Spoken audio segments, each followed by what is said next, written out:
I suppose that many people do blame me for being out of the States as often as I am. But one can't afford to worry about that because one does, you do what you have to do the way you have to do it. And perhaps only someone who is outside of the States realizes that it's impossible to get out. The American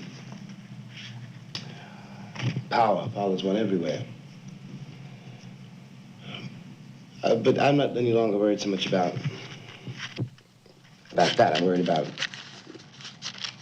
getting my work done and getting on paper, which is the best way for me, a certain record, which hopefully will be of some value to somebody someday. In any case, I have to do it, and it's part of the symptoms of this century that I can't do it very easily at home, or probably by this time, not at all. And in a way, being out, even temporarily and with the perfect awareness that one is not really very far out of the United States. Still, it's true that one sees it better from a distance. And you can make comparisons from another place, from another country, which you aren't able to make in America because there is nothing to compare America to when you're there.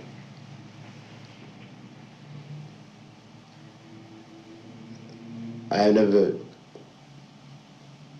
really know what I am, politically speaking. I never consider myself to be a leader. I consider myself to be a kind of witness, I suppose. I don't know. But my weapon, or my tool, is my typewriter, is my pen. And it would be a mistake for me to try to play some other role, which I really couldn't play very well. So there we are. That's it.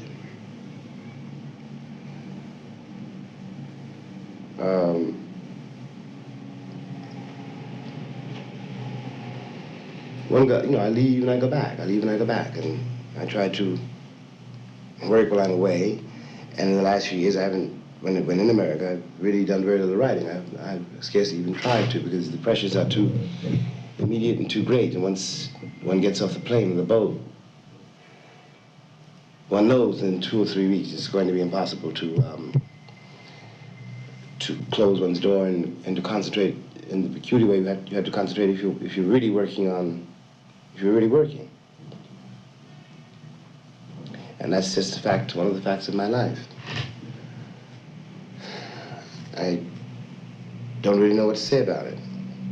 Very many people blame me when I'm in the States too. They don't think they disapprove of my role, whatever my role is.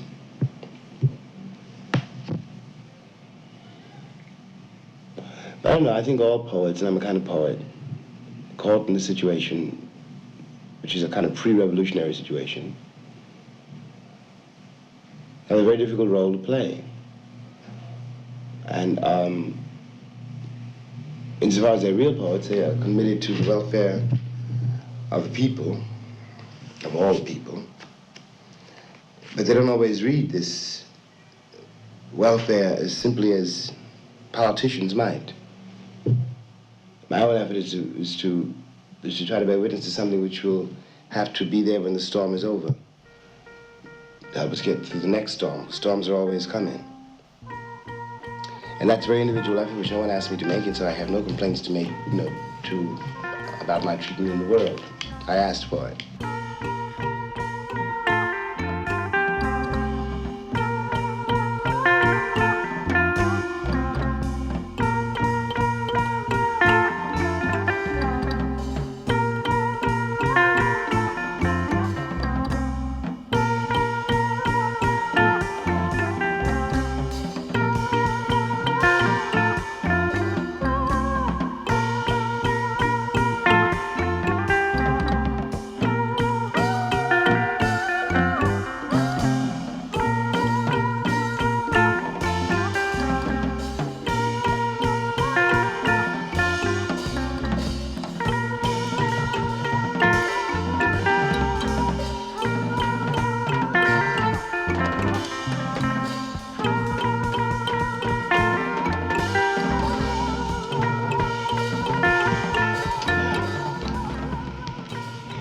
Well, no, I don't know.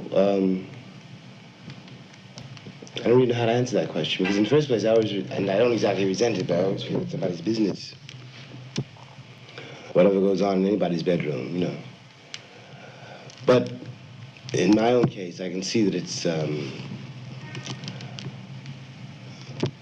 guess, a very big issue for a lot of people.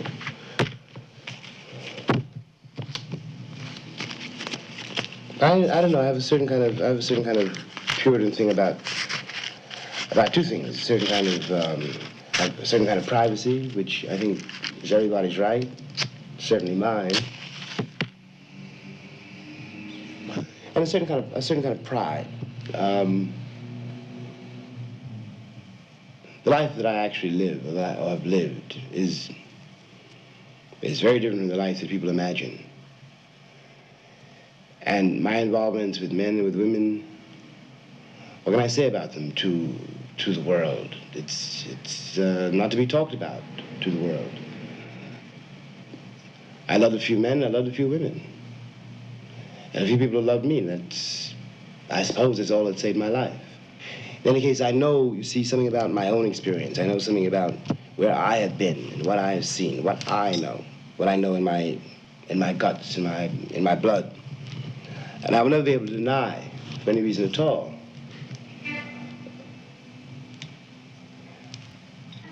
a certain power that I have had to deal with, which has dealt with me, which is called love. And love comes in very strange packages.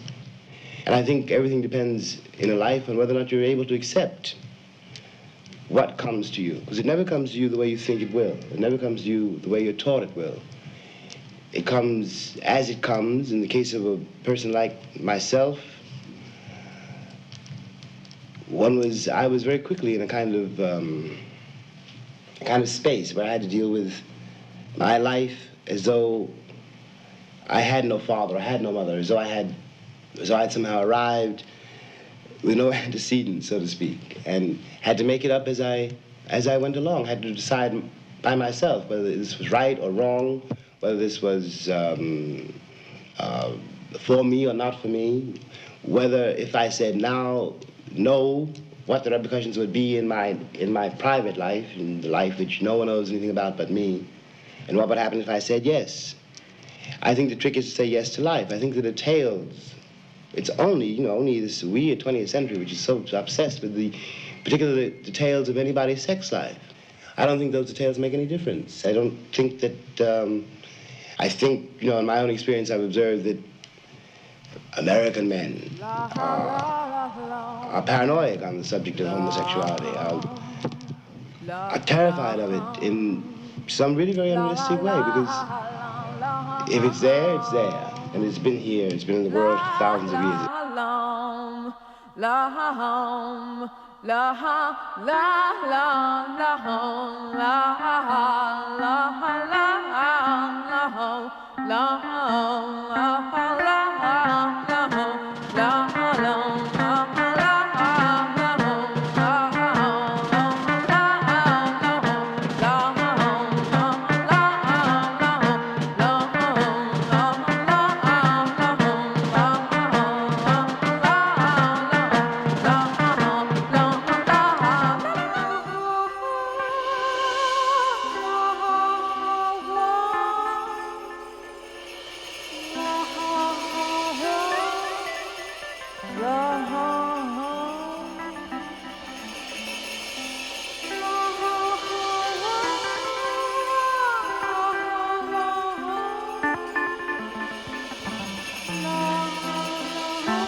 No, I'm generally very low. It's not just a movie.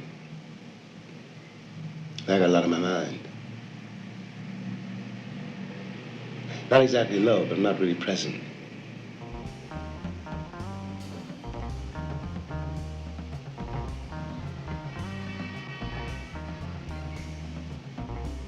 I got to move and I got to finish the book. And it's, I really got to get out of Istanbul.